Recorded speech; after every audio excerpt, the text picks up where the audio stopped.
Okay, so today I'll be talking about the realism of the depictions of the Holocaust in the film Schindler's List by Steven Spielberg. In World War II, 60 million people died according to the National World War II Museum.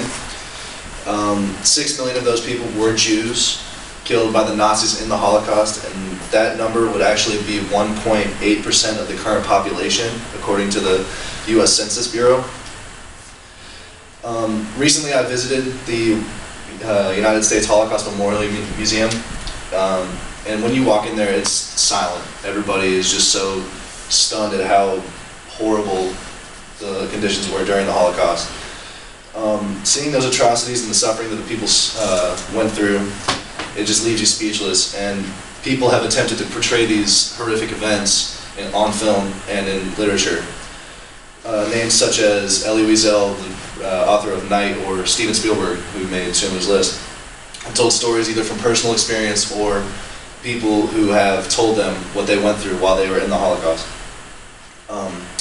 These movies or books may come off as sensationalized or exaggerated. However, evidence points to the contrary. In the film Schindler's List, directed by Steven Spielberg, it's about Oskar Schindler, who saved a large number of Jews from the Plaszow work camp and the Krakow ghetto in Poland. In the film, you have a lot of examples of atrocities performed by the Nazis. They took their valuables, took their shoes, cut their hair, and systematically murdered them. And according to the Institute of Historical Review, written by Greg Raven, Schindler's List is actually just a film that is anti-Nazi or anti-German and panders completely to the Jewish population.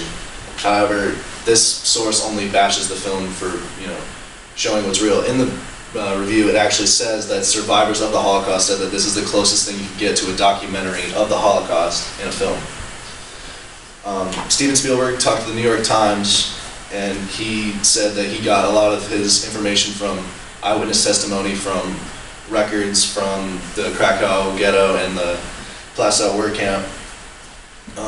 He also got a lot of stories growing up from his grandparents who also went through the Holocaust. This film is extremely realistic according to survivors. In the museum, actually, there is a room where you walk in and there's hair stacked to the ceiling, eyeglasses stacked to the ceiling, shoes stacked to the ceiling. And there are scenes in Schindler's List where you see, their shoes are getting taken and replaced with these sewn together slippers. You see the women are getting their hair cut off, they have shaved heads. And also, there's photographic evidence, not necessarily from these work camps where Schindler's List took place, but there's pictures of mass graves found in Auschwitz, or dead babies, dead children, dead, just a ton of dead bodies. And also in the film, the commandant, or the leader of the concentration camp, his name is Amon Goth, and he has a dog in the film, and this dog is actually responsible for killing certain Jews during the Holocaust. The Holocaust was a devastating and horrific time in human history, and as is any form of genocide, and it is important to maintain an acknowledgement of these events so that we can prevent the repeat of this in the future. And we can do so by producing realistic portrayals of these events, such as Schindler's List.